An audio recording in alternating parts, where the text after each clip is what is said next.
Olá, gente, eu sou o Sala Soares, estou chegando com informações, estou chegando com notícia para você que está ligado comigo agora na Rádio e TV Explosão da Rede, em nossa página no Facebook, está no ar Jornal Virtual.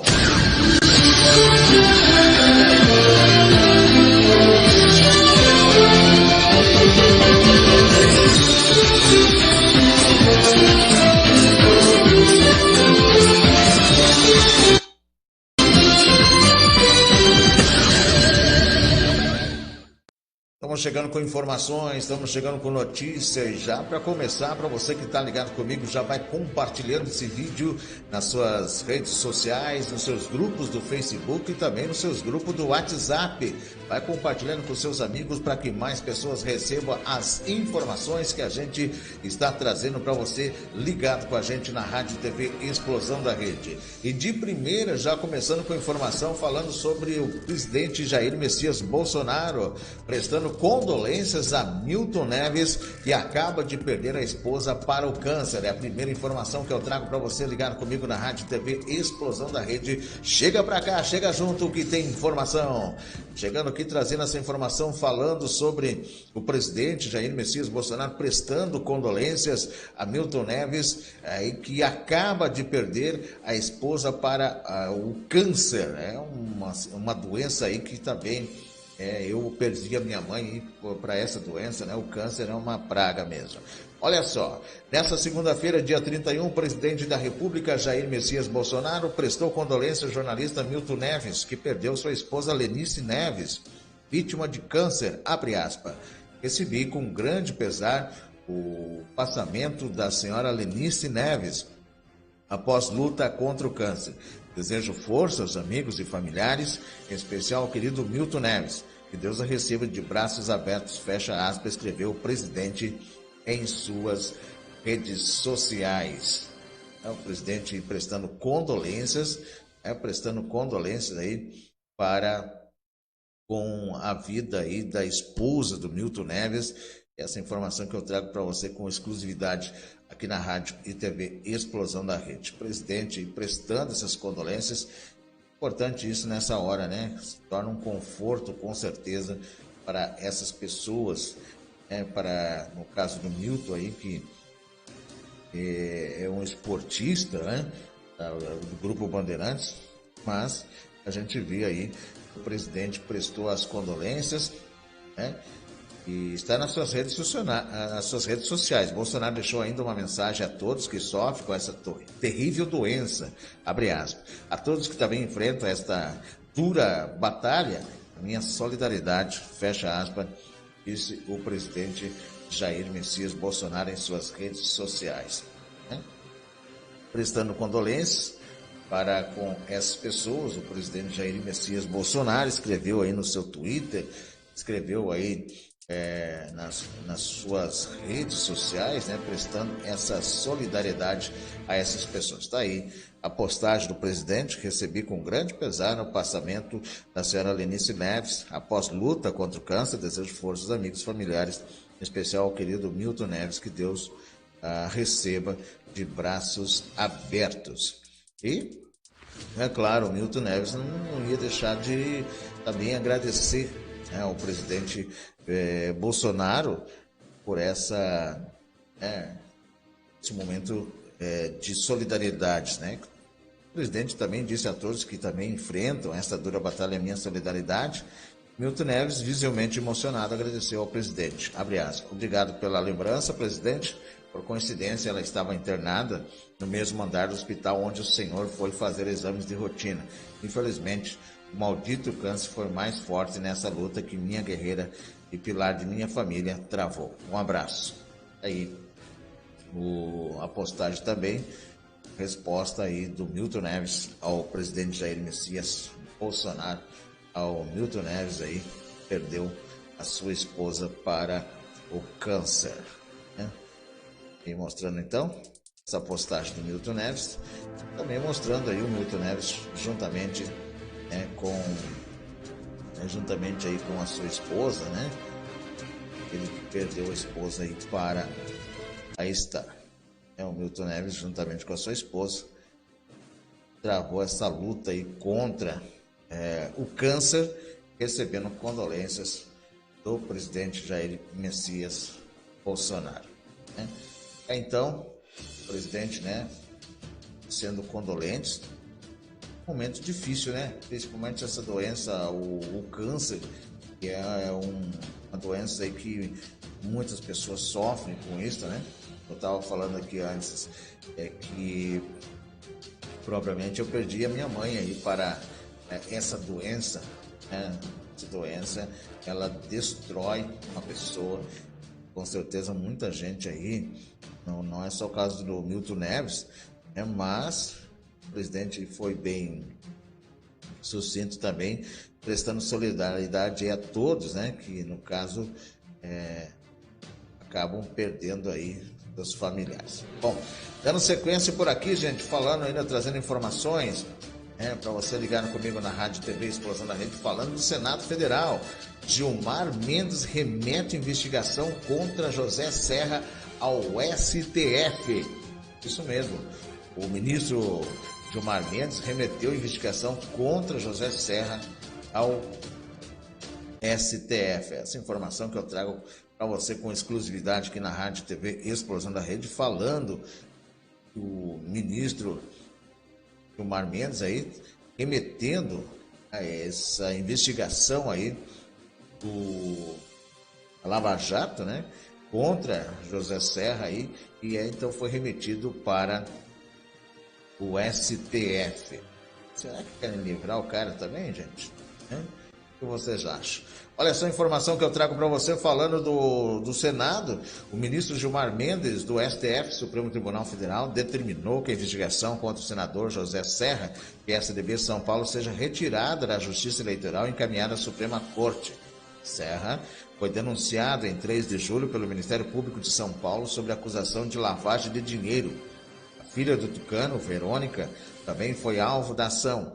Os suspeitos negam as acusações. Mendes determinou ainda que os autos sejam encaminhados à Procuradoria-Geral da República assim que chegarem à Secretaria do STF, abre aspas, tendo em vista o risco de prescrição, fecha aspas. A reportagem busca contato com a defesa do senador, o espaço está aberto para manifestação. A denúncia feita pela Lava Jato aponta que em 2006, 2007, Serra, abre aspas, valeu-se de seu cargo de influência política para receber da Odebrecht pagamentos indevidos em troca de benefícios relacionados às obras do Rodoanel Sul, fecha aspas. As investigações demonstram que José Amaro Pinto Ramos e Verônica Serra constituíram empresas no exterior, ocultando seus nomes e, por meio delas, receber os pagamentos que a Odebrecht destinou ao então governador de São Paulo. Segundo as investigações, foram realizadas transferências para dissimular a origem dos valores, que foram mantidos em uma conta de offshore, controlada de maneira oculta por Verônica Serra até o final de 2014, quando foram transferidas para outra conta de titularidade oculta na Suíça. A Justiça determinou o bloqueio de bens de 5 milhões do senador. O presidente do Supremo Tribunal Federal, o STF, ministro Dias Toffoli, suspendeu em caráter liminar a investigação da Lava Jato Eleitoral Paulista, que tem como alvo o senador José Serra, PSDB São Paulo. O ministro atendeu a um pedido da defesa do tucano, conduzido pela advogada Flávia Raal e pelo advogado Sepúlveda Pertence. O ministro acatou o argumento da defesa de que a Operação Paralelo 23, que investiga a suposta Caixa 2 eleitoral do senador, violou o princípio do fórum especial por ter investigado Serra durante o exercício do seu mandato. Em outra ocasião, o presidente do Supremo também suspendeu a investigação da qual o tucano é alvo na Justiça Federal. Tá aí. Gilmar Mendes remetendo a essa investigação contra José Serra, né, ao STF. Querem, né? Aí que eu me pergunto, por que querem, né? Deixa a justiça trabalhar, gente. Deixa a justiça trabalhar. Mas é a informação que eu trago para você com exclusividade. Você que está ligado com a gente aqui na Rádio e TV Explosão da Rede, falando sobre esse assunto. Gilmar Mendes aí tenta, né? Tenta aí, de repente, até tirar essa... Mas vamos ver agora o que acontece nos próximos dias aí sobre essa questão aí do Serra, né? Que está sendo investigado por lavagem de dinheiro. Dando informação para você que está ligado comigo na Rádio TV Explosão da Rede, depois dessa informação aí do ministro Gilmar Mendes, remetendo a investigação de José Serra ao STF, falar também sobre a Câmara dos Deputados. E na Câmara dos Deputados, enquanto o governo Bolsonaro trabalha, oposição faz picuinhas, afirma Major Vitor Hugo. Rapaz, o bicho tá pegando também lá na Câmara dos Deputados. Uma guerra aí que é travada em todos os âmbitos, né? E na Câmara dos Deputados não é diferente. Segundo a informação que eu trago, enquanto o governo Bolsonaro trabalha, a oposição está fazendo picuinhas, afirma o Major Vitor Hugo. Em entrevista à TV Jornal da Cidade Online, o Major Vitor Hugo, deputado federal por Goiás e ex-líder do governo na Câmara, traz informações muito importantes como resultados surpreendentes alcançados pelo governo federal em várias áreas. Foram 36 obras entregues no primeiro semestre, recorde no agronegócio, também transposição do Rio São Francisco, entre outras realizações. A equipe comandada por Bolsonaro também se mostrou atuante junto ao povo durante a pandemia. Isso não deixa aí a esquerda muito contente não, né? Eles não ficam muito felizes aí com essas obras do governo do Jair Messias Bolsonaro. Foram mais de 800 ações, centenas de bilhões de reais empregados para salvar vidas e empregos. Participamos aqui na Câmara, aprovando, junto com o governo federal, medidas importantes como o auxílio emergencial de R$600, que custa 50 bilhões de reais para os cofres públicos por mês, mas que ampara diretamente aquelas pessoas mais vulneráveis, mais pobres, fecha aspas, ressaltou o Major Vitor Hugo. E o Major Vitor Hugo aí falando sobre esse assunto, né? E realmente é bastante importante aí falar também sobre esses trabalhos que são realizados aí pelo presidente Jair Messias Bolsonaro. Ainda não aceitaram a vitória da direita, diz ele, né? O parlamentar, ele comentou ainda sobre os ataques ao presidente Bolsonaro e seus apoiadores, abre aspas. Quanto mais o governo acerta, infelizmente o outro lado, a oposição e a parte da imprensa que não desceu ainda do palanque eleitoral, não aceitou a vitória da direita do presidente Bolsonaro. Esse pessoal vai sempre continuar indo atrás de picuinhas, de respostas enviesadas, fecha aspas, apontou o deputado. A guerra da cloroquina, o Major Vitor Hugo criticou também a politização em torno da cloroquina, abre aspas. Bolsonaro estava certo desde o início. Se nós temos algum remédio que dá sinais que pode salvar vidas, por que não utilizar com prescrição médica? Até agora, não fui contaminado pelo Covid-19. Se eu vier a ser contaminado, vou usar a cloroquina com certeza. É muito provável que, infelizmente, pessoas tenham perdido suas vidas porque houve uma politização em torno do uso da cloroquina, fecha aspas, lamentou o deputado. Major Vitor Hugo destacou durante a entrevista alguns de seus projetos como deputado, como o PL 1595/2019, que dispôs sobre as ações contra terroristas, abre aspas. Não temos ainda no Brasil um sistema de prevenção de combate ao terrorismo, fecha aspas, disse o parlamentar.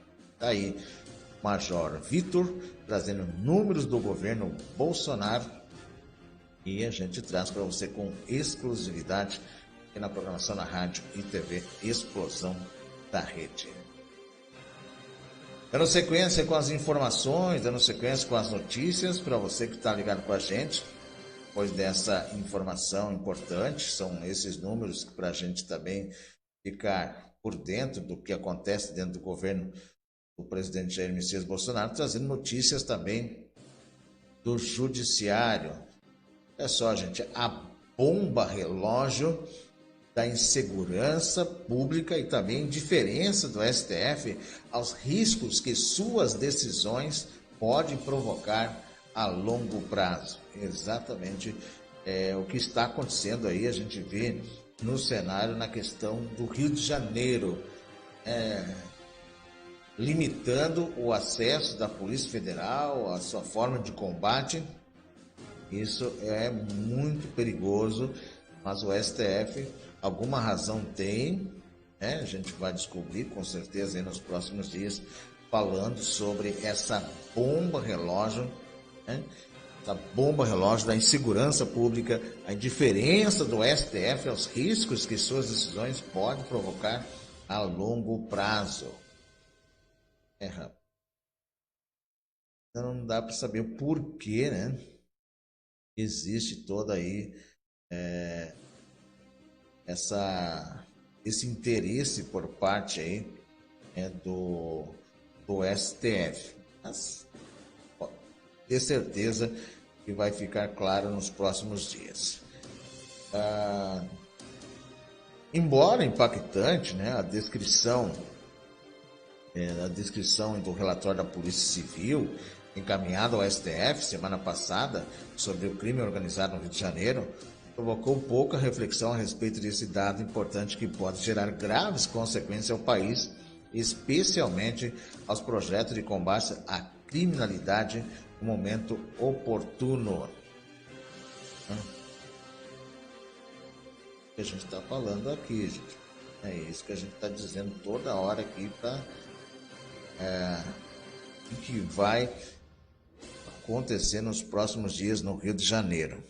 Segundo relatório, das 1.413 comunidades dominadas pelo crime organizado, 81% estão nas mãos dos traficantes e 19% com os milicianos. São cerca de 56.600 criminosos soltos contra 22 mil policiais efetivos de rua. E aí, né? Diferentemente do que aconteceu em novembro de 2010, os traficantes atearam fogo em carros nas vias expressas e atiraram contra postos de policiamento ostensivo na cidade do Rio de Janeiro, que levou a polícia e as forças armadas a invadir o complexo do Alemão. Não está havendo mobilização dos criminosos contra as forças do Estado, apesar da aterradora diferença de efetivo armado no momento fragilizado que se encontra o Rio de Janeiro com as crises políticas, jurídicas e sanitárias. De acordo com o delegado Maurício Mendonça, da 38ª Delegacia de Polícia Brás de Pina, traficantes, abre aspas, estão se aproveitando desse período para ampliar a dominação territorial para áreas que antes não tinham a presença do tráfico de drogas, fecha aspas. Além disso, os membros do Comando Vermelho estariam recebendo treinamento militar de mercenários vindos da África e Europa Ocidental. Talvez as duras investidas que o governo federal tem infligido contra o tráfico, fazendo apreensões recorde de drogas em todo o país, sejam um dos motivos da aparente quietude por parte dos traficantes. No entanto, isso não parece ter causado prejuízo significativo no seu poderio bélico. Só o arsenal do Comando Vermelho está estimado em 5.000 fuzis. Além disso, ele possui braços em outros estados como o Acre e o Amazonas, somando cerca de 30.000 faccionados. Tal comportamento talvez demonstre que algo bem maior e mais duradouro esteja sendo planejado. A exemplo do que aconteceu da criação da Farc na Colômbia, é provável que um poder paralelo sofisticado e muito bem articulado esteja surgindo e ganhando força no país, e poderá tornar muito mais difícil a recuperação do domínio da lei e da ordem, provocando um novo Estado dentro do Estado. Isso pode causar justamente o oposto do que as atitudes do STF pretendia gerar quando inviabilizou as atividades da Polícia Militar nas comunidades do Rio de Janeiro. Um derramamento de sangue evitável no futuro poderá ocorrer se nada for feito agora. A sociedade precisa se mobilizar e cobrar do Estado uma postura mais efetiva diante dessa situação, antes que alguma lamentável fatalidade de repercussão nacional ou até internacional aconteça e provoque comoção que justifique a tal esperada resposta. Considerando a complicada situação política do governo do Estado, aliada à completa indiferença do STF aos riscos que suas decisões podem provocar a longo prazo, a bomba relógio está armada e o prejuízo poderá ser bem maior se as medidas não forem tomadas a tempo de reverter essa complicada situação enquanto ainda é possível fazer alguma coisa. E essa bomba relógio da insegurança pública e indiferença do STF aos riscos que suas decisões podem provocar a longo prazo. Informação que a gente vai trazendo para você, ligado comigo na rádio e TV Explosão da Rede, falando sobre o estado do Rio de Janeiro. Notícia e informação.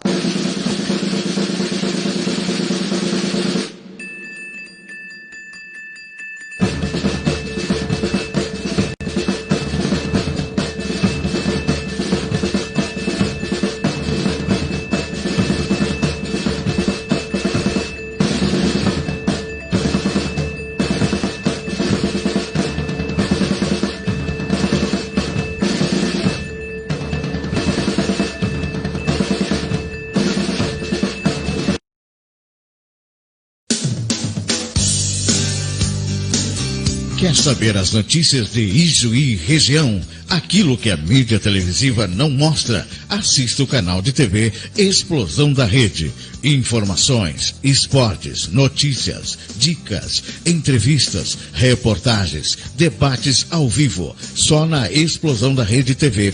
agoranaweb.com.br. Explosão da Rede TV, a TV da nossa região.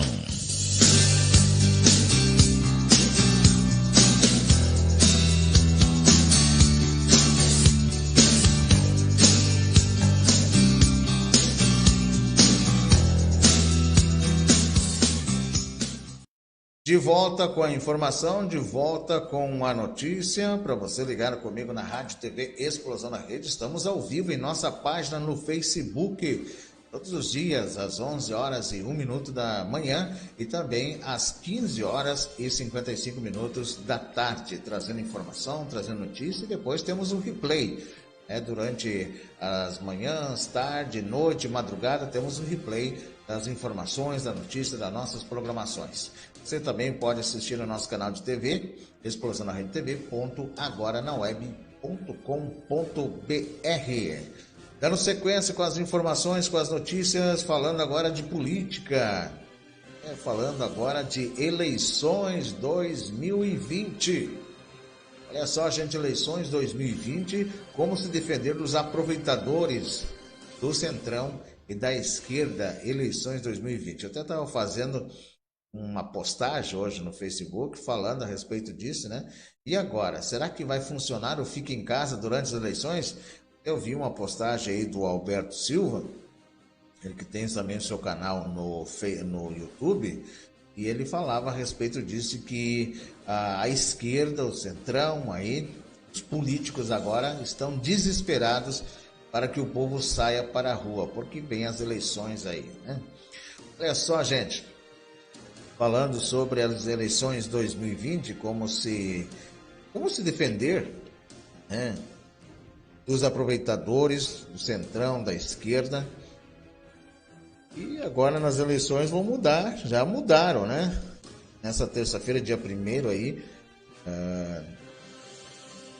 a TV Jornal da Cidade Online vai promover uma impactante live em seu canal no YouTube, com as presenças ilustres do deputado federal Cabo Júnior Amaral e do analista legislativo Daniel Lemos. Entre os temas que serão debatidos estão eleições municipais, como se defender dos cavalos de Troia, patriotas conservadores de mentirinha. Tem que ficar ligado, gente. Vai vir muita gente querendo tirar proveito agora. Muita gente querendo tirar agora. E a gente precisa estar ligado o que vai acontecer agora nos próximos dias aí. Não podemos cair nessa, né? Temos que ficar ligado aí com o que vai acontecer então nesses próximos dias e agora nas eleições, né? As eleições e vem com tudo. Se você não abrir o olho, eles vão enganar sim. Bom, falando sobre as eleições de 2020, aí eu pergunto, né, gente? E agora? Como se proteger, como se defender desses aproveitadores, né? Uma coisa assim que a gente precisa agora estudar muito bem, estar ligado aí sobre esses acontecimentos. A guerra cultural, a armadilha da extrema esquerda para barrar a vontade popular. Como se defender dos cavalos de Troia. Vai vir muita gente agora vestidinho de patriota, de conservadores, mas tudo de mentirinha, né, gente? Ficar ligado. Vai ser uma guerra cultural. Vai ser armadilhas da extrema esquerda. Eles são bem aptos para isso, né? Se preparam para isso, para barrar aí a vontade popular. Então, com as eleições municipais chegando e a popularidade do presidente Jair Bolsonaro em alta, todos vão querer se aproveitar, e mesmo o centrão e a esquerda. Então, hoje você pode assistir também, os convidados aí dessa live vão explicar para os leitores como se defender desses aproveitadores. Então não perca, participe para a sua pergunta, compartilhe e, é claro, se inscreva em nosso canal no YouTube, Rádio TV Explosão da Rede. Tem a possibilidade de a gente retransmitir, a live vai ser às 21 horas, terá a mediação do jornalista ou da jornalista Camilo Abdon. Isso a gente passa hoje para você assistir aí no nosso canal de TV Explosão na Rede, falando sobre esse assunto importante, sobre as eleições 2020, como se defender dos aproveitadores do centrão e da esquerda. Eles vêm com tudo aí para enganar, eles vêm com tudo agora para permanecer. Alguns vão querer permanecer, né? Vão querer permanecer aí, mas cabe agora a decisão da população não cair nessas armadilhas que vem aí nas próximas eleições 2020. Então, se liga aí, gente. Fica ligado. Eles vêm com tudo. Trazendo informações agora para você, falando, gente, sobre a linha de segurança, falando da Lava Jato. A Lava Jato vai perder Deltan Dallagnol aí, tem muito pilantra comemorando. Como pode, né, gente? A nossa justiça está aí sendo balanceada nesses dias, tudo em nome de uma política, né? Falando sobre o procurador da República, o Deltan Dallagnol, vai realmente deixar o comando da Operação Lava Jato. A CNN acaba de divulgar a notícia.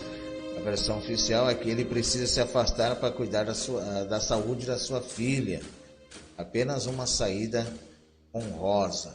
Infelizmente, a saída de Deltan satisfaz o mundo do crime, as organizações criminosas e também os partidos e políticos envolvidos em escândalo de corrupção.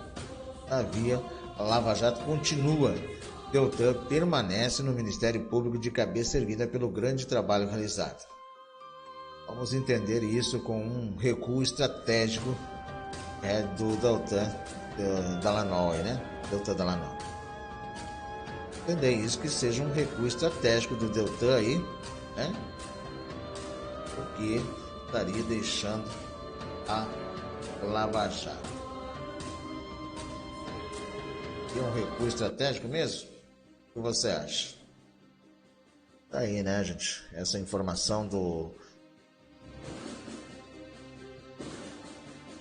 É uma perda grande, né? Quem comemorar é o mundo do crime, muito pilantra comemorando, né? Porque o cara é... Rapazinho é como o japonês, aquele, né? Prendia todo mundo aí. Seu Dallagnol. Deixando aí, então, segundo a informação que a gente traz, para cuidar da saúde da sua filha. A Lava Jato continua, mas é uma perca, né?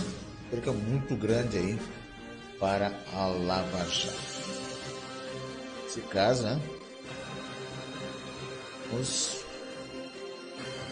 guardar aí os próximos passos da Lava Jato.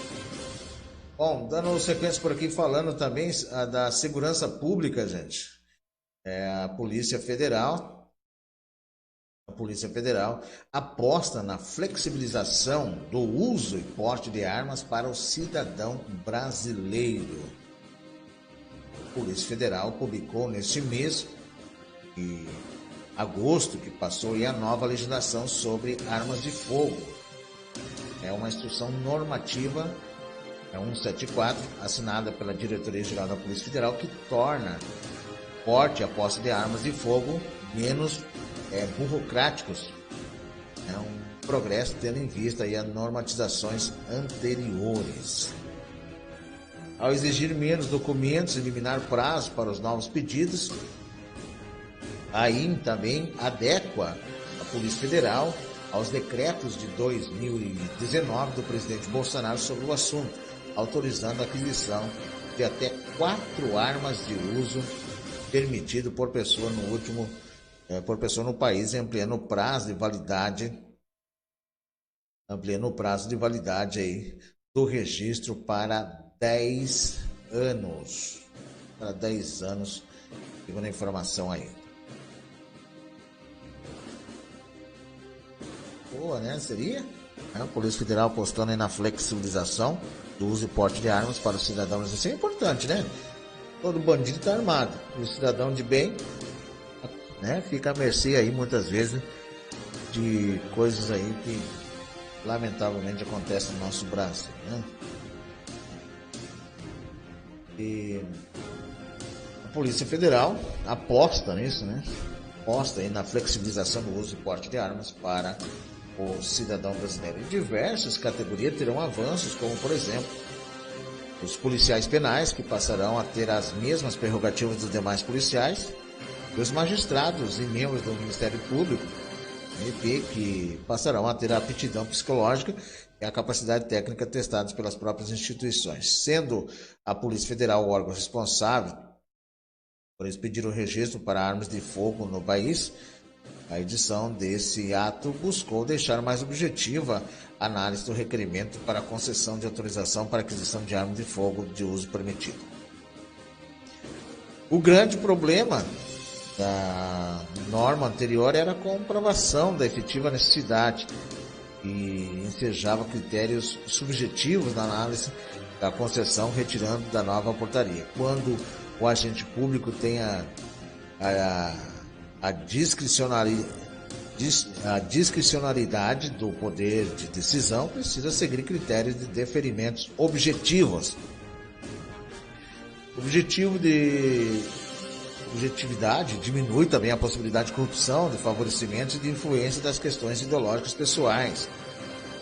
A partir de agora, considerando-se presente a efetiva necessidade para a aquisição de armas de uso permitido, a posse e o porte ficam liberados, cumprindo-se as devidas avaliações físicas e psicológicas. Essa talvez tenha sido a melhor alteração realizada até hoje. Finalmente, as pessoas com armas no Sistema Nacional de Armas, SINAR, terão direito a treinamento mensal. Isso significa, entre alguns benefícios, uma redução no caso de acidentes, uma maior perícia no manejo da arma. Não fazia sentido o atirador ter uma arma e não poder treinar, né?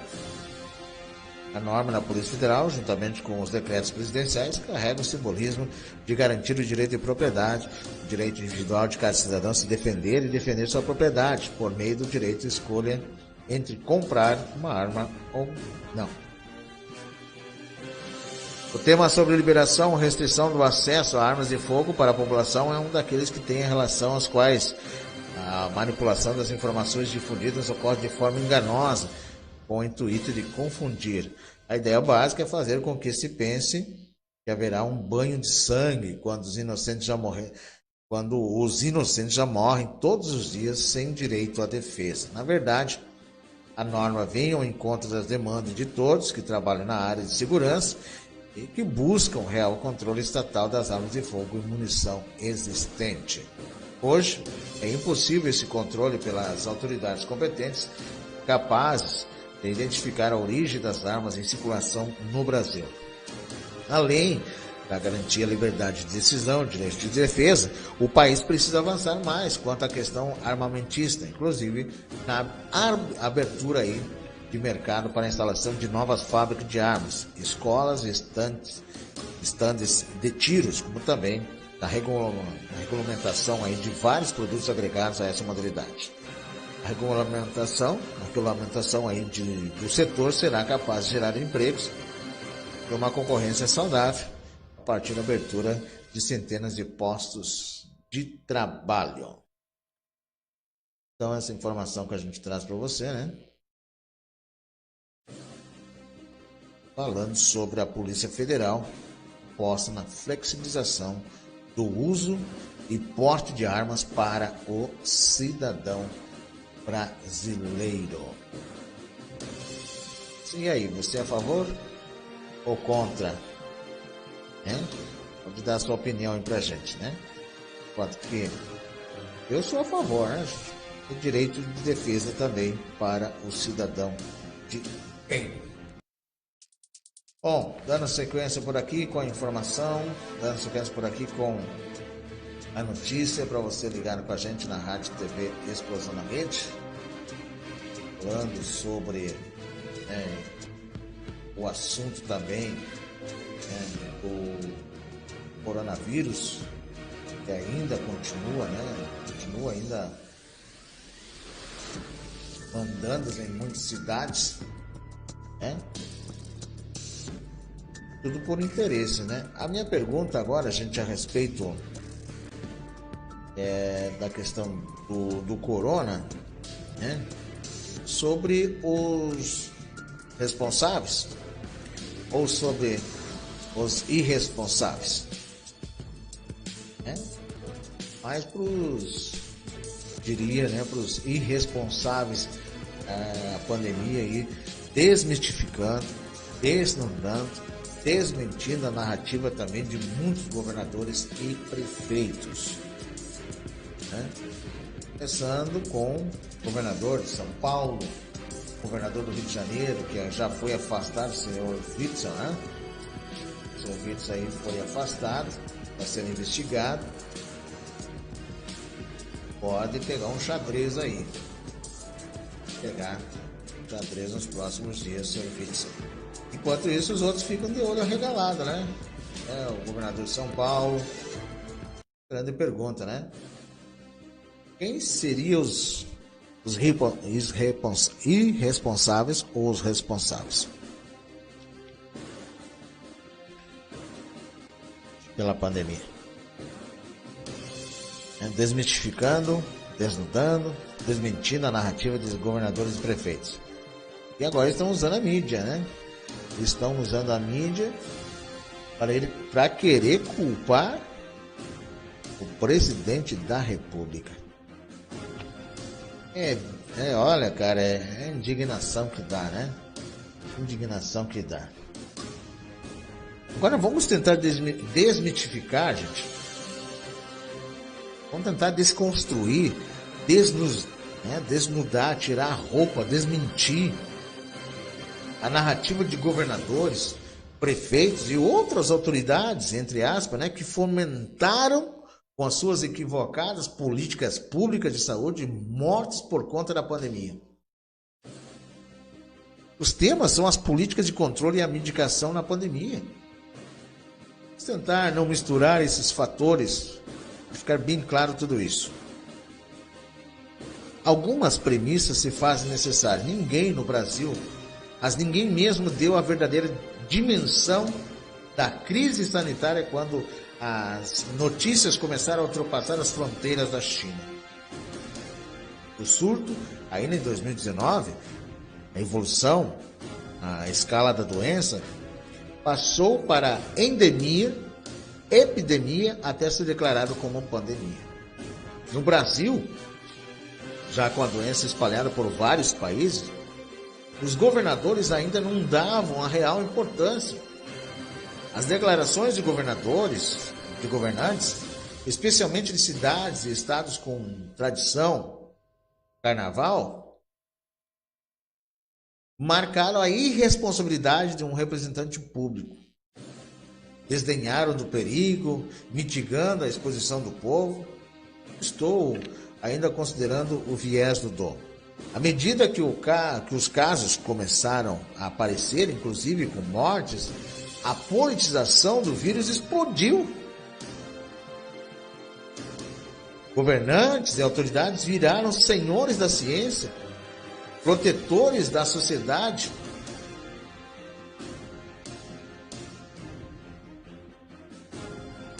E não, olha só, né? Esses governadores, autoridades viraram senhores da ciência, protetores da sociedade e viraram, entre aspas, estrelas na mídia. Mídia essa que agiu como propagadora do terror, disseminando medo no seio da sociedade, no meio do povo. Não com notícias ou fatos. Eles desdenharam do governo, de vozes experientes no assunto e principalmente com a complacência criminosa do judiciário.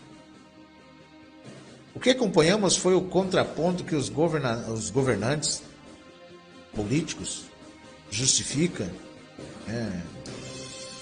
E a gente acompanhou, foi esse contraponto, né, que os governadores políticos, justiça e imprensa executavam, sempre tendo como pano de fundo o oposto ao que o governo central queria aplicar, em detrimento da real preocupação do enfrentamento do problema. Isso foi fatal.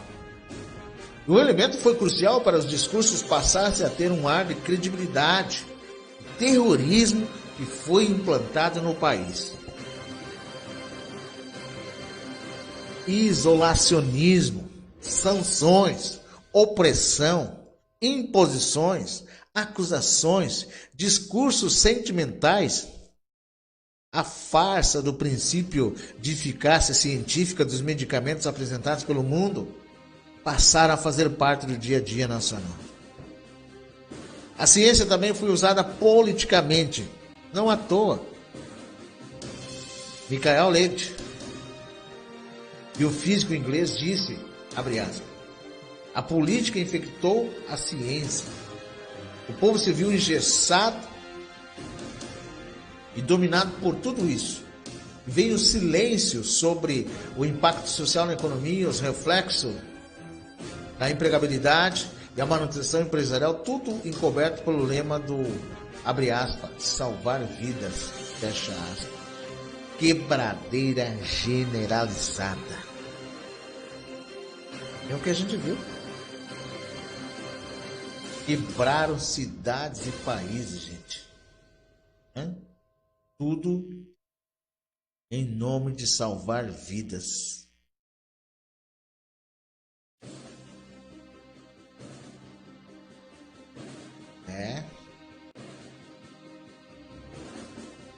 Os motivos da difusão da doença no Brasil tem alguns argumentos demonstrados em números e bem ilustrado pelo médico Osmar Terra, sua experiência à frente da pandemia acontecendo em 2019, G1N1, influenza, onde coordenou os trabalhos de enfrentamento, foi secretário de saúde do Rio Grande do Sul, e ele chama atenção para alguns fatores.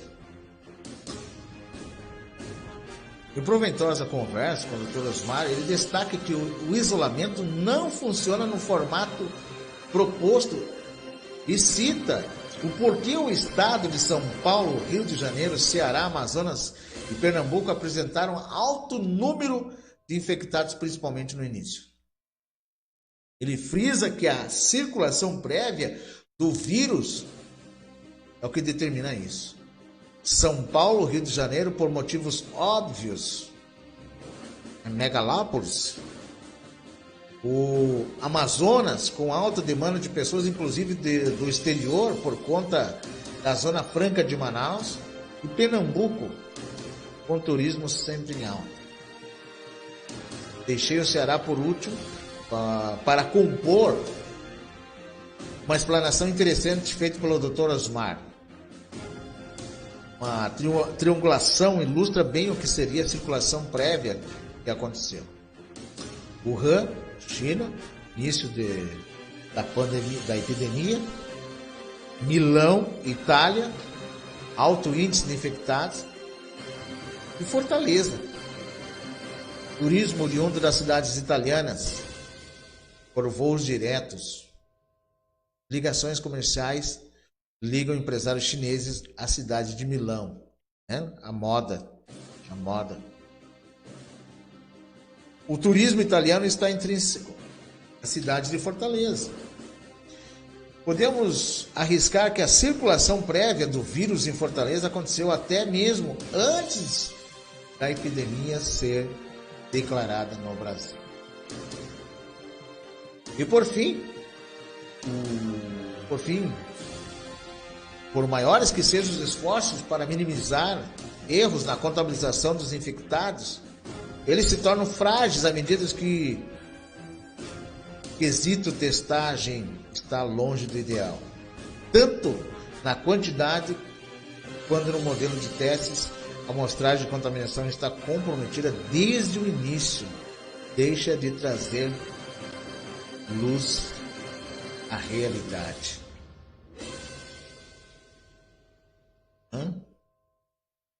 Esse isolacionismo, né, gente? Suposto, vamos à política dessa isolação, do isolacionismo, isolamento horizontal, todo mundo, né? Aí tem o isolamento vertical, quarentena, lockdown. Estavam no centro da polêmica.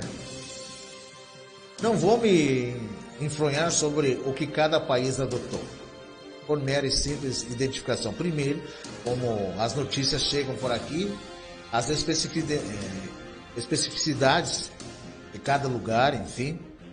Se citar a Suécia, Japão, Coreia do Sul. E as conclusões quanto à adoção desse método poderiam condenar desde já toda e qualquer forma de isolamento radical aqui no Brasil. Eu deixo isso à parte. Prefiro recorrer ao conhecimento, experiência e justificativa do Dr. Antônio Wong e o Dr. Osmar Terra, que alertaram ainda em março quais seriam as consequências do que iria acontecer. Não se trata de adivinhação. As respostas deles, em suma, para o isolamento aplicado é que à medida que fosse acontecendo a tal flexibilização, a tendência seria uma explosão de casos. E o que aconteceu foi isso. E mais, com a chegada do frio, ambiente propício à contaminação, a propagação seria potencializada de forma inevitável. E não foi diferente. Basta uma atenta leitura nos gráficos do Ministério da Saúde.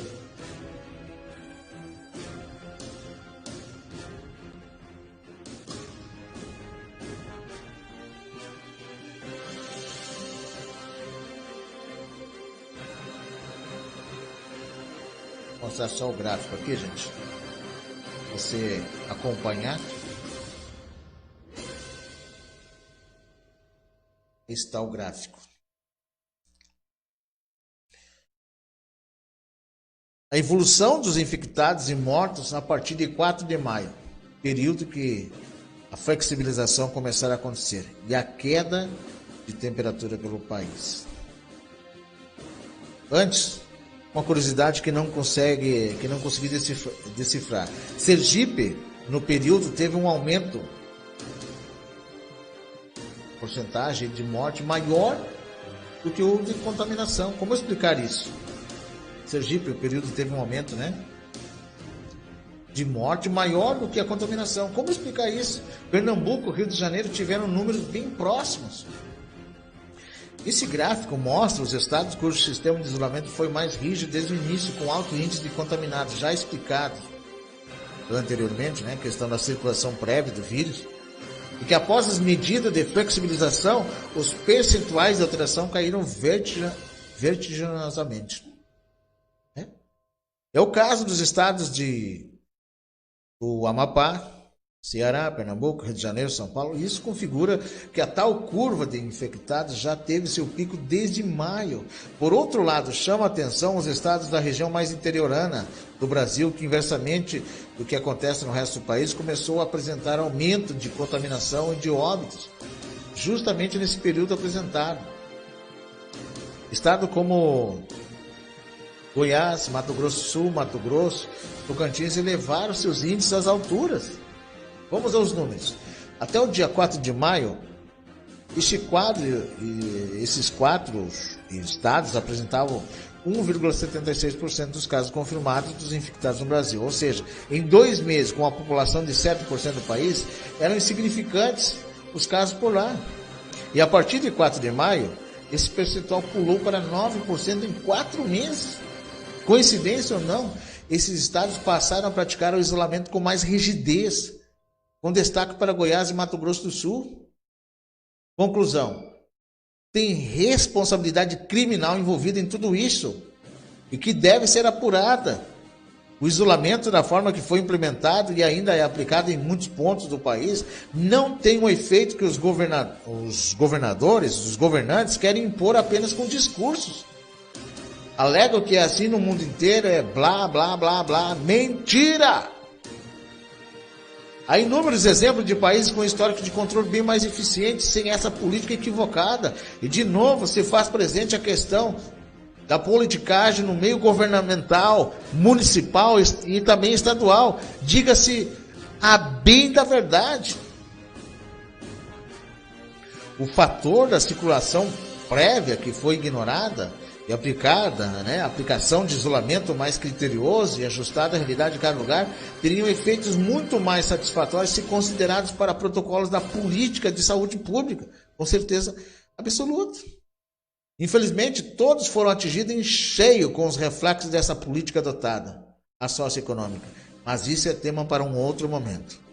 A segunda parte dessa coluna continua tratando da política da saúde pública, a politização do uso da cloroquina e seus complementos medicamentosos. Os irresponsáveis, os responsáveis da pandemia. A que ciência eles obedeceram, se não a política, gente? A que ciência que eles obedeceram, se não foi da política? Aí mostrando então, daqui a pouco a gente traz a segunda parte, falando para vocês sobre essa responsabilização. Tem que ser responsabilizados. Tem que ser responsabilizado. Não pode ficar. Quanta gente morreu por causa desses isolamentos que fizeram aí? Explodiu mesmo. Bom, agora falando sobre os antas em defesa da Rede Globo, no caso do doleiro dos doleiros. Tem gente defendendo aí a Rede Globo. Tem gente defendendo a TV. É incrível que pareça, mas sempre vai ter. Tem gente que defende até o PT, gente. Defende aí o partido que quebrou o país. Defende o Lula.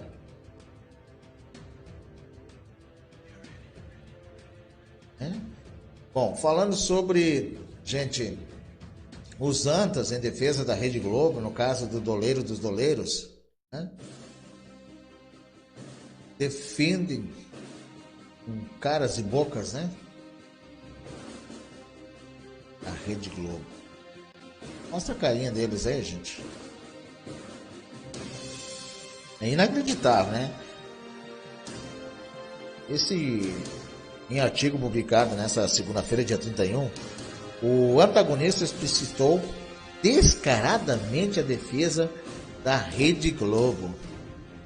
Para o site, uma das táticas mais utilizadas por regimes autoritários é utilizar o aparelho policial e judiciário para, abre aspas, intimidar e ferir adversários políticos e imprensa independente, fecha aspas.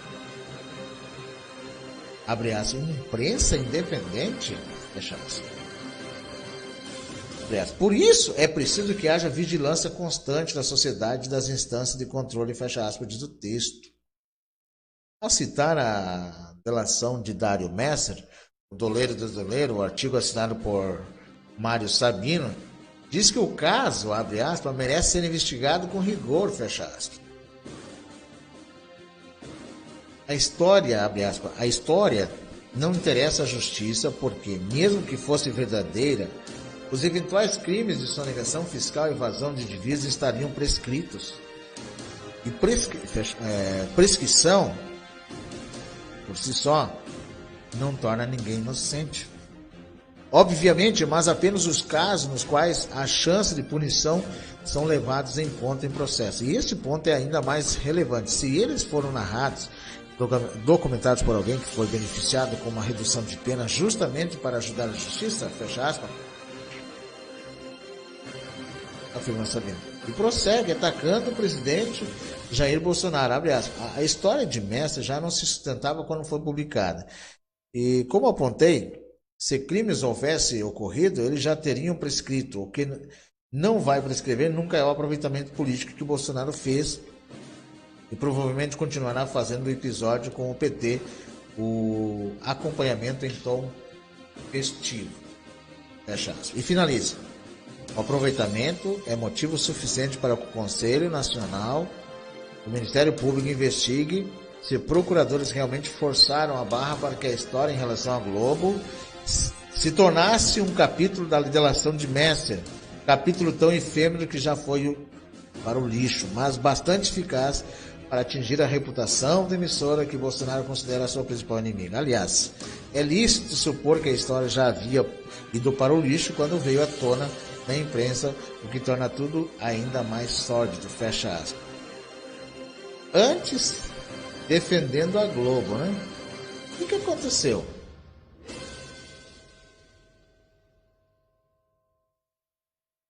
Tá aí notícia da TV, né? Os camaradas aí defendendo a Rede Globo. Tem gente que defende ainda, né?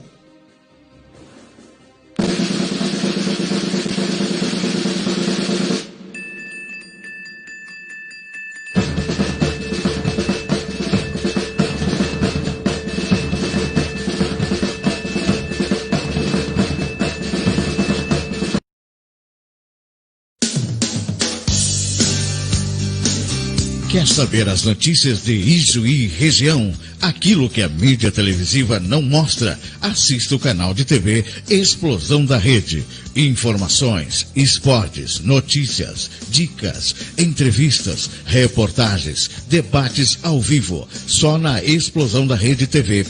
agoranaweb.com.br. Explosão da Rede TV, a TV da nossa região.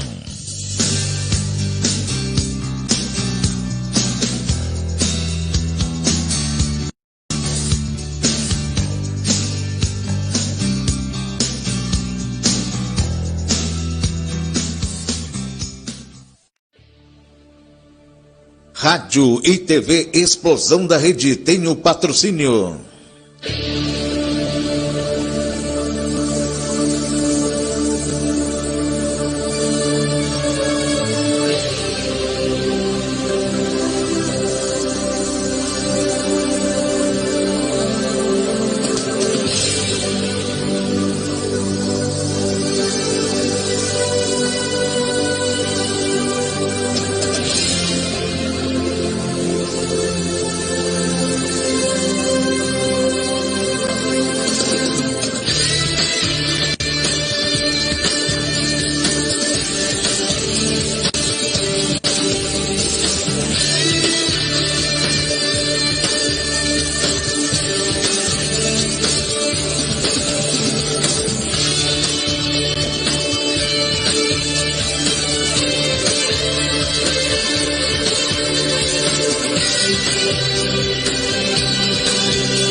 Dando sequência por aqui, trazendo informações, trazendo notícias para você, falando, gente, o que está acontecendo no Brasil. A informação que eu trago para vocês agora, trazendo a segunda parte sobre os irresponsáveis, os responsáveis da pandemia. A que ciência essa gente, governadores, prefeitos, obedeceram? A que ciência eles se submeteram? É opinião que a gente traz agora para você. Ligaram com a gente na Rádio TV. Compartilhe, gente. Compartilhe seus grupos. Quanto mais gente ficar sabendo as informações que a gente vai trazendo para você aqui, mais pessoas vão abrir suas mentes, né? Porque estão sendo ludibriadas, manipuladas pela imprensa de esquerda, por políticos aí, pela esquerda e demais centrão. Vamos lá. Pessoal, antes eu tinha falado sobre a primeira parte. E a segunda parte, vai ser um pouco breve, né? Sobre os responsáveis, os irresponsáveis da pandemia, parte 2. A que ciência eles obedeceram, senão a política?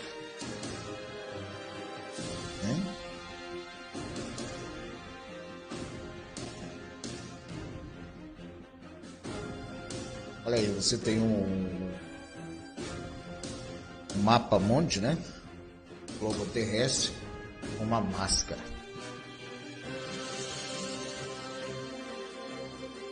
Agora falando sobre a medicação, né? Começa essa explanação aqui apresentando um gráfico que mostra com toda clareza o efeito da prescrição médica da cloroquina ou hidroxicloroquina, seus medicamentos associados com a azitromicina e zinco. Essa liberdade de prescrição se deu a partir do dia 20 de maio, quando o Ministério da Saúde deliberou sobre a liberdade dos médicos para prescrever tais medicamentos. O gráfico mostra, vou mostrar o gráfico aqui, vou mostrar o gráfico para vocês. Olha só, o gráfico mostra que a linha dos curados, em destaque no dia 20 de maio, começa a se aproximar da linha dos infectados e se cruzam pelo caminho do tempo e ultimamente ultrapassam e os superam. Observar. Outro detalhe é que nos últimos 20 dias o pico de curados tem sido bem mais significativo do que os de infectados. A partir dessa explícita demonstração gráfica, outros elementos que comprovam a eficácia da aplicação deste medicamento para a cura da doença, dentre eles testemunhos de médicos e pacientes, tanto no Brasil quanto no mundo, e a criminalidade implícitas em ações das autoridades. Eu não vou levar em consideração para essa análise as inúmeras denúncias de ações como a do governador da Bahia, Rui Costa, que teria prendido e escondido os medicamentos, impedindo acesso aos pacientes. Esquecer as divulgadas mentiras escandalosas, como a do David Up, que omitiu propositalmente que fez o uso da cloroquina em seu próprio tratamento. Agora vamos deixar de lado que prefeitos como o de Belo Horizonte, Alexandre Calil, que deliberadamente recusa-se a explicar a não liberação dos medicamentos em unidades de saúde municipais, mas declarou em público que, abre aspas, o uso da cloroquina em Belo Horizonte é feito pelo Dr. Jackson Pinto, secretário de Saúde, Carlos Starling, infectologista, Unai Tupinambás, infectologista, e Estevão Urbano, infectologista. Abre aspas. Eles aplicam e orientam a Secretaria de Saúde do jeito que acharem melhor, pois a responsabilidade é da ciência. Eu não acho nada, pois posso precisar usar uma hora.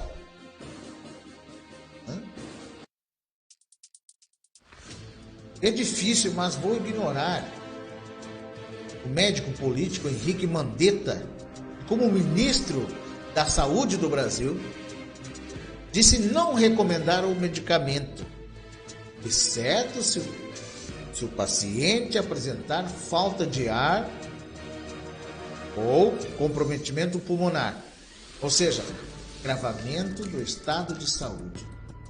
E como exemplos, há muitos pelo Brasil, não vou submeter minha inteligência às posições errantes da OMS, por motivos mais que óbvios, ou até vou me ater-me a outras questões que deixam esses estados e muitos outros à beira de um julgamento que se faz necessário a essa altura, vão de ser responsabilizados por suas atitudes. O discurso da comprovação científica do medicamento caiu por terra há muito tempo. Como citar a informação que foi mantida às escuras com a conivência da OMS de que a China já fazia uso da medicação desde fevereiro deste ano? E para quem tem dúvidas disso, leia a matéria produzida pelo Foundation Mediterranean. Neste mesmo site, há muitas matérias e estudos que analisam e reafirmam que a cloroquina, seus derivados e associados afiançam a prescrição dos mesmos. Publiquei documentação oficial da Associação Médica do Brasil, do Conselho Federal de Medicina e da Associação Médica Mundial, declaração de Helsinki de 1964, que não só permitem, mas orientam seus associados a ter liberdade para prescrever os medicamentos. Agora, negar o direito de salvar vidas é crime. O site c19studio.com publica vários estudos no mundo sobre o uso da cloroquina. Datados com o status de cada estudo, o site dá como título o seguinte conclusão: HC Global Estudos que PrEP e PEP e estudos de tratamento precoce mostram eficácia, enquanto o tratamento tardio mostra resultados mistos. Aqui no Brasil, é imperioso citar que municípios como Floriano, do Piauí, Porto Feliz, São Paulo e Santa Cruz do Sul, Rio Grande do Sul, entre outras, têm como resposta os demais governantes que a cloroquina salva vidas. Isso sim, abre aspas, é salvar vidas. Prefeitos, secretários de saúde e equipe de controle adotaram o protocolo da Espanha com o propósito de cuidar de seus, abre aspas, pacientes, fecha aspas. A confirmar qual protocolo a cidade adotou. Eu quero apresentar um outro gráfico aqui, gente.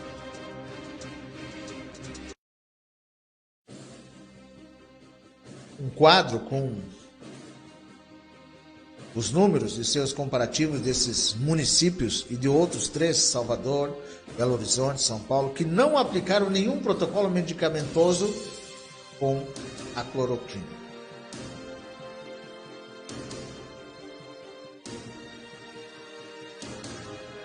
Considerando que o resultado dos municípios com o uso do medicamento, cloroquina é eficaz frente àqueles municípios que não adotaram.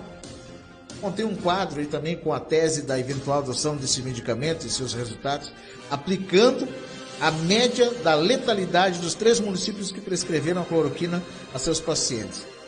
A realidade de outras cidades que não liberaram o seu uso ficaram assim. Vou mostrar para vocês aqui, mais para baixo. Aqui.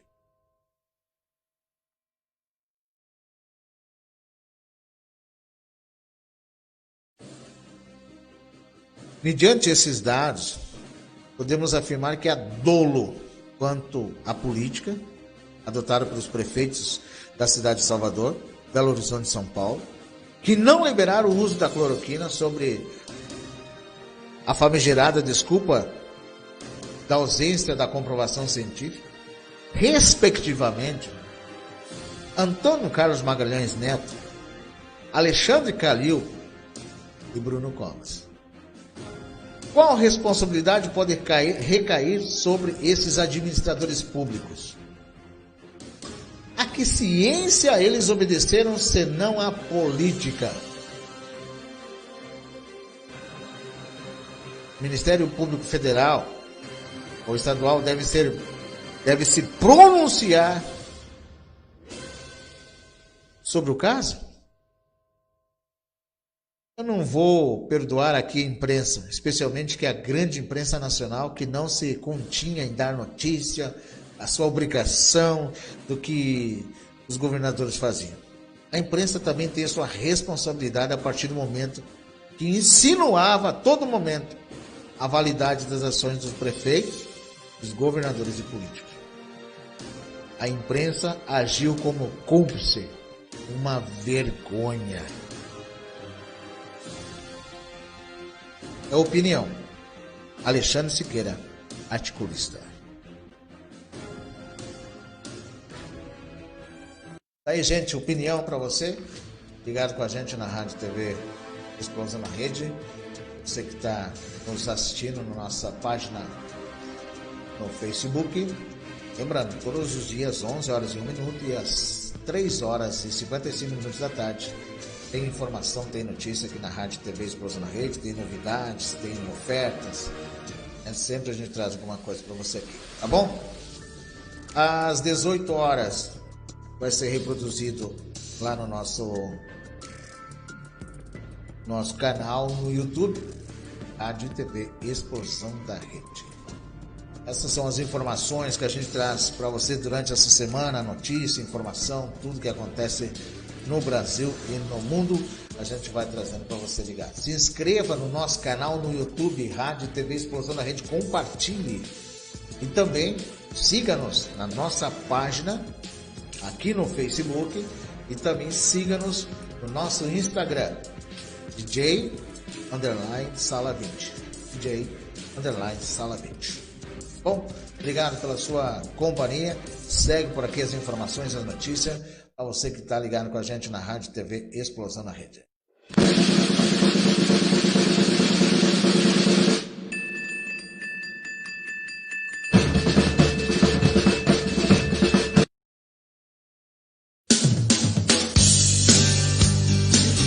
Quer saber as notícias de Ijuí região? Aquilo que a mídia televisiva não mostra? Assista o canal de TV Explosão da Rede. Informações, esportes, notícias, dicas, entrevistas, reportagens, debates ao vivo. Só na Explosão da Rede TV. agoranaweb.com.br. Explosão da Rede TV, a TV da nossa região.